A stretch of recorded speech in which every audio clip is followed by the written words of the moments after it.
90 రోజుల కోర్సు పూర్తి చేస్తే చాలు 100% ప్లేస్మెంట్ సపోర్ట్ తో సాఫ్ట్వేర్ జాబ్ మీ సొంతం. వెంటనే కోడ్ జ్ఞాన్ డెస్టినేషన్ ని సంప్రదించండి.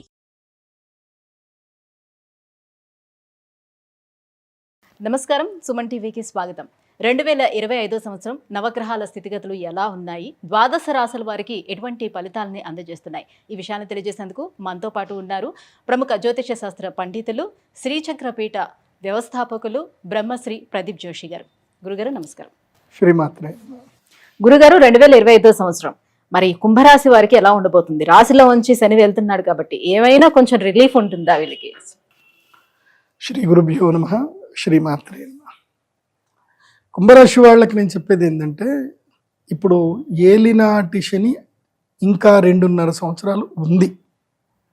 సో వాత పెట్టాడు, తర్వాత వెన్న కూడా పెట్టాడు, అయిపోయింది. ఇప్పుడు హీలింగ్ టైం ఇది. It's time to heal. ఇప్పుడు గతమును వదిలేసుకోవాల్సిన టైం, గతము నుంచి గుణపాఠాలు నేర్చుకోవాల్సిన సమయం ఇది. కుంభరాశి వాళ్ళకి గతంలో ఏమేం జరిగాయి వాటన్నిటి మీద ఒక గుణపాఠం నేర్చుకోవాలి. నేర్చుకొని ఇప్పుడు సక్సెస్ఫుల్గా ఒక స్కిల్ నేర్చుకోవాల్సిన టైం ఇది.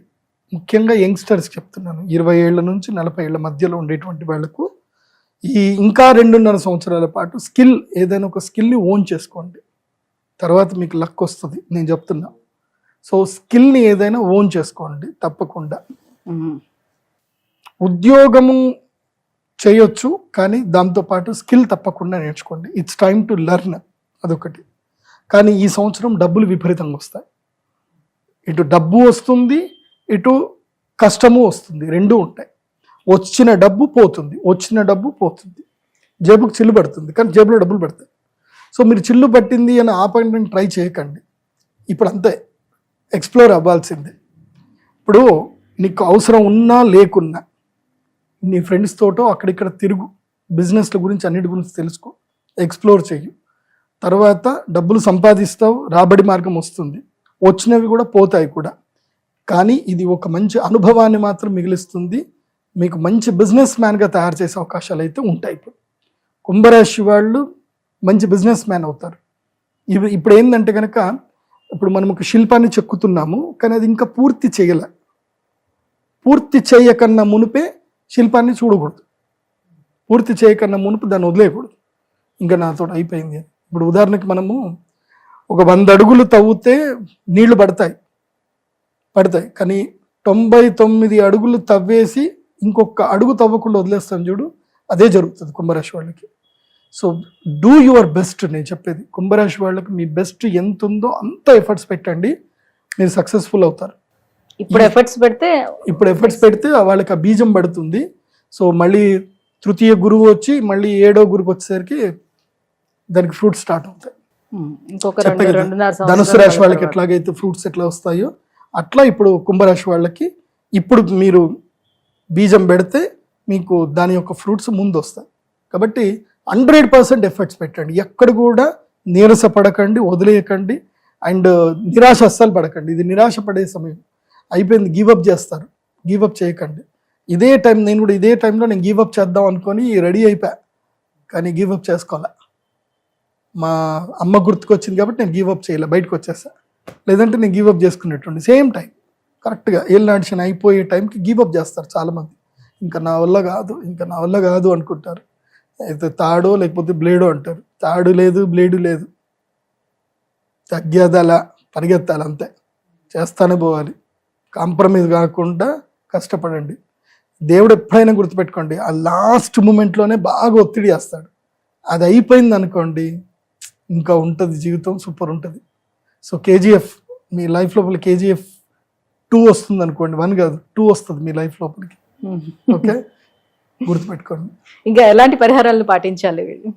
పరిహారం మెయిన్గా ఏంటంటే, వీళ్ళు తిరుమల తిరుపతి దేవస్థానంకి తప్పకుండా శ్రీనివాస మంగాపురం నుంచి కాలినడకన వెళ్ళాలి.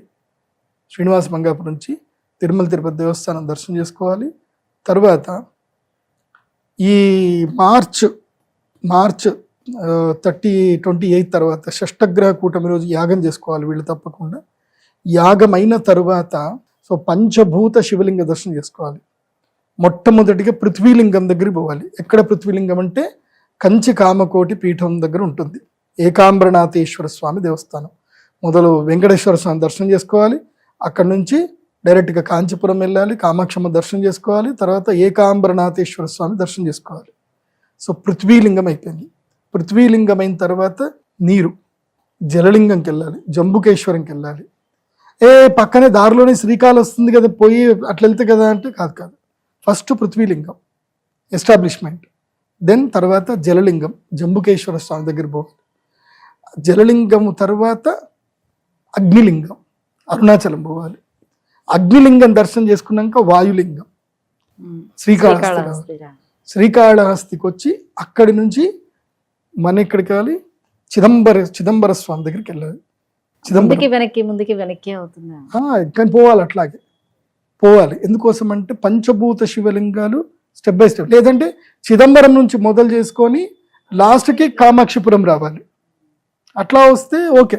అయితే ఆకాశలింగం నుంచి ప్రారంభం చేయాలి, లేదంటే పృథ్వీలింగం నుంచి ప్రారంభం చేయాలి. మొదలే వాయులింగం నుంచి ప్రారంభం చేయకూడదు. ఎందుకోసం అంటే సింపుల్ మెథడాలజీ. ఫస్ట్ మనము ఒక చిన్న పిండంకి వెళ్తాం. పృథ్వీలో ఏమవుతుంది, జలము నిండుతుంది, వాయువు నిండుతుంది, ప్రాణవాయువు వస్తుంది. పృథ్వీలో జలం వస్తుంది, జలము తర్వాత అగ్ని వస్తుంది, అగ్ని తర్వాత వాయువు వస్తుంది, వాయువు తర్వాత ఆకాశం వస్తుంది. సో మనం అట్లాగే తయారయ్యాం. మనం పృథ్వీ నుంచి తయారయ్యాం, మనం ఆకాశం నుంచి తయారవ్వాల, పృథ్వీ నుంచి తయారయ్యాం మనం. కాబట్టి పృథ్వీలింగం నుంచి వెళ్తే మంచిది. సో ఇది మీనరాశి వారు, కుంభరాశి వారు తప్పకుండా పంచభూత శివలింగ దర్శనం చేసుకోండి, మిస్ చేసుకోవద్దు, చెయ్యండి.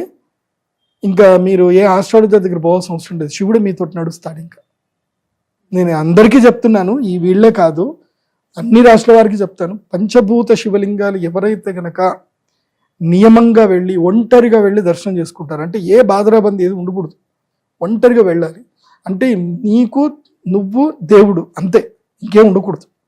నీకు ఎవరైనా తోడుంటే ఒకళ్ళని తీసుకెళ్ళి, కానీ వాళ్ళు నీ యొక్క ఆలోచనకు, నీ నిర్ణయాలకు వాళ్ళు అడ్డుకట్టేయకూడదు. సో అట్లా నువ్వు వెళ్తా ఉంటే దేవుడు నీ దగ్గరికి రప్పించుకుంటాడు, నీతో నడుస్తాడు దేవుడు. నాకు అది జరిగింది, మనం ఆల్రెడీ అది డిస్కషన్ చేసినట్టున్నాం. అదొకటి నేను మేడం గారు చేసిన ఒక వీడియో ఉంటుంది, ఎవరు జీవితకాలం దర్శనం చేసుకోవాల్సిన దేవస్థానాలు ఏంటి అనేది ఒకటి ఉంది. అది వీడియో చూడండి, చూస్తే అర్థమవుతుంది. గురుగారు, ఈ 2025 సంవత్సరం మరి కుంభరాశి వారికి ఎలా ఉండబోతుంది, ఎటువంటి పరిహారాలను పాటించుకుంటే వీళ్ళకి కాస్త బాగుండే అవకాశం ఉంటుంది, ఈ విషయాలు తెలియజేసినందుకు ధన్యవాదాలండి. శ్రీమాత్రే.